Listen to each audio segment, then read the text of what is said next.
النحل مخلوق عجيب يحمل في تكوينه ونظام حياته دلالات على عظمة الخالق عز وجل.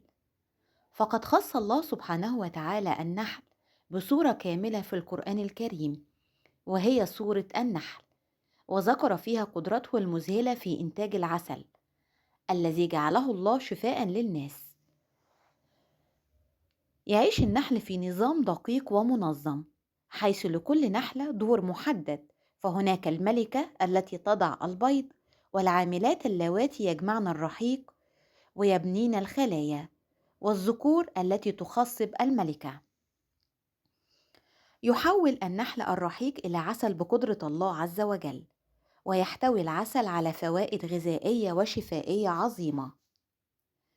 النحل لديه طرق تواصل مذهلة ومعقدة تساعده على تنظيم حياته داخل الخلية وخارجها. ومن أهم وسائل التواصل رقصة الاهتزاز، هذه واحدة من أغرب وأدق وسائل الاتصال في عالم النحل. عندما تعثر نحلة كشافة على مصدر غذاء مثل الأزهار الغنية بالرحيق، تعود إلى الخلية وتؤدي رقصة خاصة تعرف برقصة الاهتزاز. من خلال هذه الرقصة تخبر بقية النحل بموقع الطعام واتجاهه والمسافة إليه. الاتجاه تحدده النحلة بحركة جسمها نسبة لموقع الشمس، والمسافة تعتمد على مدة الرعشة في الرقصة. كلما زادت مدة الاهتزاز كان المصدر أبعد.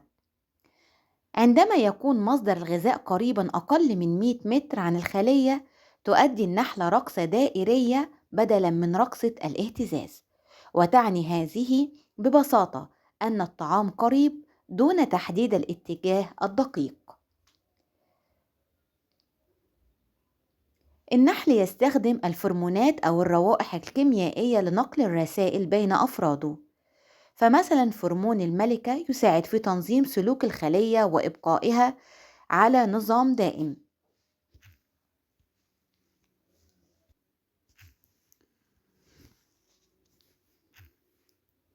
النحل ليس مجرد منتج للعسل فقط، بل هو عنصر أساسي في النظام البيئي.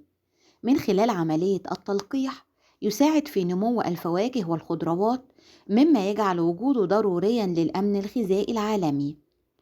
وهناك أنواع عديدة من النحل، مثل نحل العسل والنحل الطنان والنحل الانفرادي، ولكل نوع دور مهم في الطبيعة. نحل العسل يعيش في خلايا منظمة، بينما بعض الأنواع الأخرى تعيش بشكل فردي في التربة أو الأشجار. للأسف النحل يواجه تحديات مثل فقدان الموائل والاستخدام المفرط للمبيدات والتغييرات المناخية، لذا من المهم دعم جهود الحفاظ عليه من خلال زراعة الأزهار المناسبة، والحد من استخدام المواد الكيميائية الضارة، وتشجيع تربية النحل بشكل مستدام.